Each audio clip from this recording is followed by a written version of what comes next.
Welcome to DDG Presents hands-on impressions of Immortals Fenyx Rising. So before we start this, I just want to say thank you to Ubisoft for providing us with this opportunity for a digital event. I was able to sit in my office, connect to a server, and get hands-on time with this game, Immortals Fenyx Rising, and play it through a cloud-based connection. So if you are watching this on YouTube and you see a little bit of jaggedness in the video, that's just from a little bit of the connection, or if you see some weird stuff. I didn't really have any problems, though. The connection was great, so you really shouldn't see anything crazy in there. If you're listening to this on the audio feed, you can also go to our YouTube channel and just go to youtube.com and search Digital Days Gaming, and you can watch the video. The voice over that you're hearing now will be the same on YouTube as it is on the podcast feed. I've done this before, and you guys seemed to really like it. So what is Immortals Fenyx Rising? So this is the game that we saw at E3 2019 at the end of their press conference. It was actually at the time called Gods and Monsters, and it has since been renamed, and we had a Ubisoft Forward on September 10th, where they showed some details on it, and we also got this opportunity to play the game. I got to play the game for about 2 hours. I played a main quest line, and then I also played a little bit of the open world exploration in like one of the 7 regions. The game has 7 explorable regions, and I was in one of the in one of the regions, kind of like the northern region. It didn't really tell me exactly what the name was, but you play as Fenyx, the name spelled Fenyx, and she is a mortal hero in the Greek mythology world, and there is a threat to Zeus that has been asleep for a long time and has been recently awakened, and you are now going up against this new threat. So, and the gods are calling on you to help them solve this problem.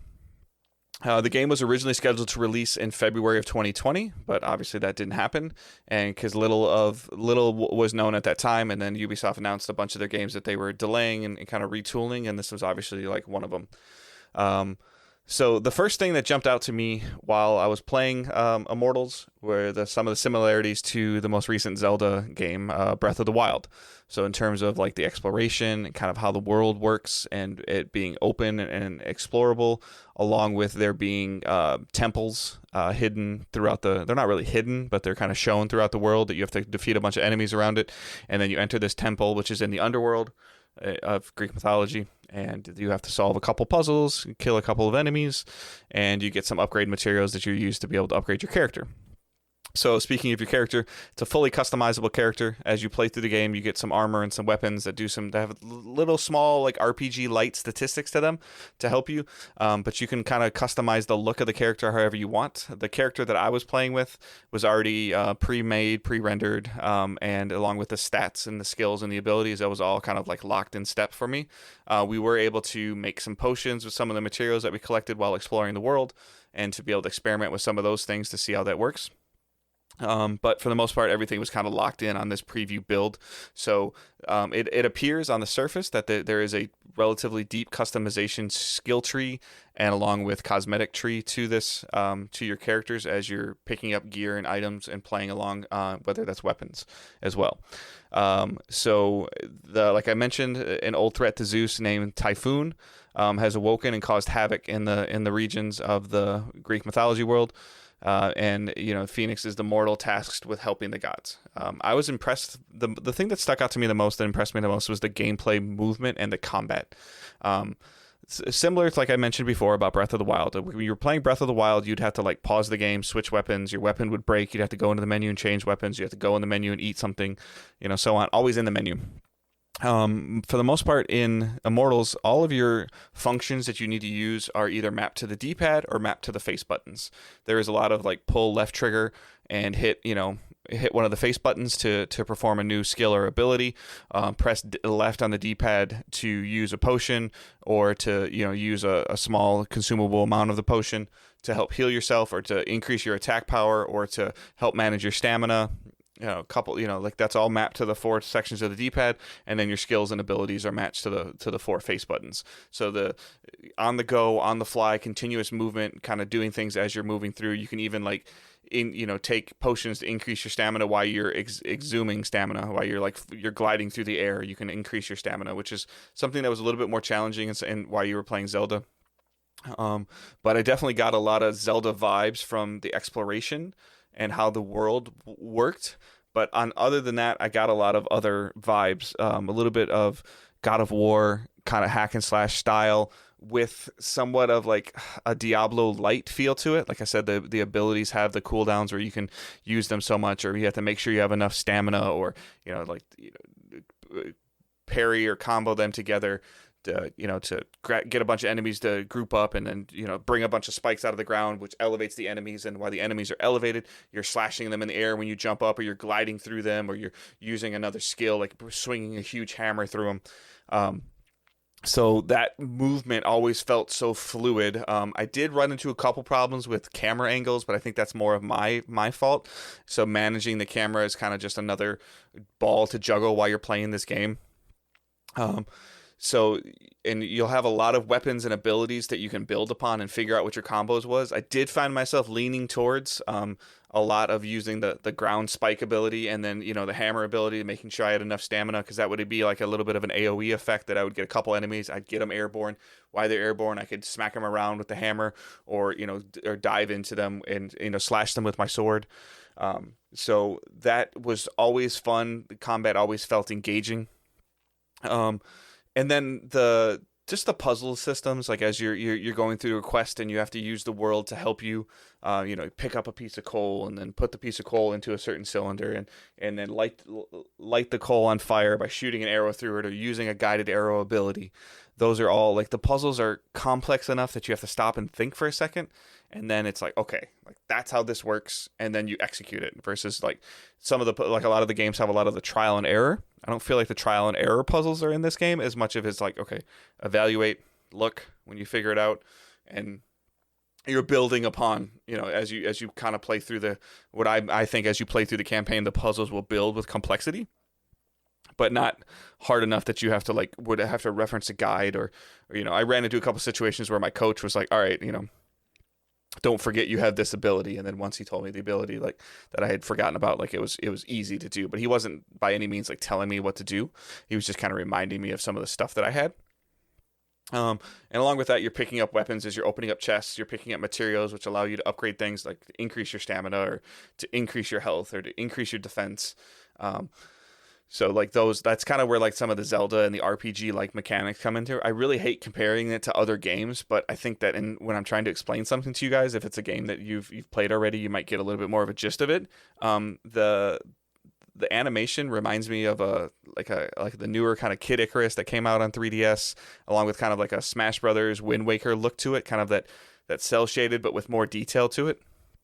The game looked gorgeous, like the clouds and the environment and the hilltops, and climbing up things, or going into an area and fighting a bunch of enemies and realizing there's a room that has a puzzle mechanic for you to get in there to open up a chest that gives you materials to either make a potion or to upgrade your skills, and spend those things on stuff to build the characters, and to work on making your character play a skill set of how you're wanting to play.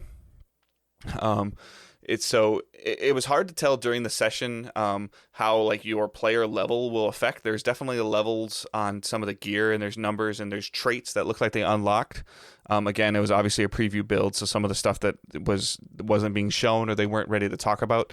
I never felt I was overpowered while playing it, but I also never felt I was underpowered. As you're slashing through enemies or hitting them, you are seeing some of the numbers come up, and you can tell like if the number's yellow, it's like critical damage. So that kind of is an indicator if you're doing the right thing, or you're being successful with where you were trying to hit, or finding a weak point. Again, like I said, sometimes you're struggling with the camera, but I still think that's something that eventually you can get used to. And just using, again, like the on the fly mechanic of using the potions to heal yourself while you're in combat, and balancing that out of like running away from an area for a second, healing up really quick, or increasing your stamina to then go back in and pull off a combo that you'd have been planning to work on, but you were able to. That all dramatically helped in keeping you involved in the game, versus when you pause it and you get distracted, or you're constantly in the menus, or you get out and you realize you did the wrong thing, you got to go back in. Kind of like I never felt like I was out of the game. So, and again, like I mentioned, you're being in an open world. The region that I was in felt very large and open. I could go pretty much anywhere I wanted. I can climb on almost any surface that I wanted to, and as long as I had enough stamina, I could get to wherever I was going. I could glide. I could fly through things. I could, kill enemies on the way. Find a chest that I wanted to open just by exploring, and it was so much fun to do that because the combat always felt so rewarding. Of like learning how to mess with a new skill or a new ability, and you got plenty of things to practice on. And I couldn't imagine like going into the other 6 regions and hopefully finding other skills and other abilities in those regions and be able to use those to play, to further the build. Like I mentioned, I really found myself enjoying the combat. Like running into open world enemies or bosses felt really good because you're able to string the combos together, and then you get rewarded for doing something like that, whether it's getting access to a building or getting access to a puzzle that lends you access to that building that has upgrade materials in it in the chest. Again, not too hard to where you feel like it was a waste of your time, but not a super easy thing where you can just be like, I can just do it later. Running into an open world boss, fighting him, getting a new weapon. That was always fun. There's a boss that I ran into the open world that I struggled with for a couple times, but then I kind of really was able to start balancing, using my stamina correctly, using my potions correctly, stunning the abilities, using abilities that stun them and pairing that into ones that can do more damage. The writing of the game, the story that they're trying to tell of just the good versus evil. It seems to be a little bit more of that classic story, but the dynamic between the 2 narrators was always really good. I feel like a lot of this narration was tailor made for this demo. They were mentioning references to the game previously being called Gods and Monsters. They also made references to more specific things that I don't think will be in the game. So like maybe that's hiding a couple story plot points that they don't want us to know about. But the overall banter between the 2 narrators was always really good, and it left me curious and wanting more to really see what this story is going to be like. The area that we were kind of put into was a few hours into the game. It wasn't at the very beginning, but it wasn't at the end either. So I was always excited when I saw this game announced at the end of 2019, but it left me with a bunch more questions. People were thinking that it was going to be like a Zelda-like game, and it definitely is a Zelda-like game, light, like Lite. In terms of like the exploration and how it works and going into the temples and getting stuff from the temples, I could see that just being a huge gameplay loop mechanic and that unlocking fast travel points. But getting the opportunity to play the game and to delve into it kind of intrigued me a lot more than I expected it to. It was fun to fly and to glide through the world and check out exploration and swim to an area and find that there's a temple there and unlock the temple and go in there and look at a complex puzzle and feel rewarded for solving that puzzle. They look confusing at the surface, but then once you kind of figure them out, you're like, okay, like I understand this. Okay, I got to execute this and move this and do that.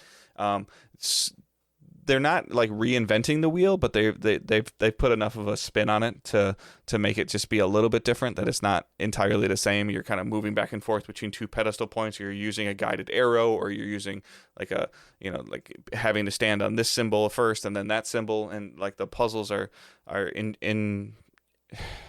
inventive enough that they feel new.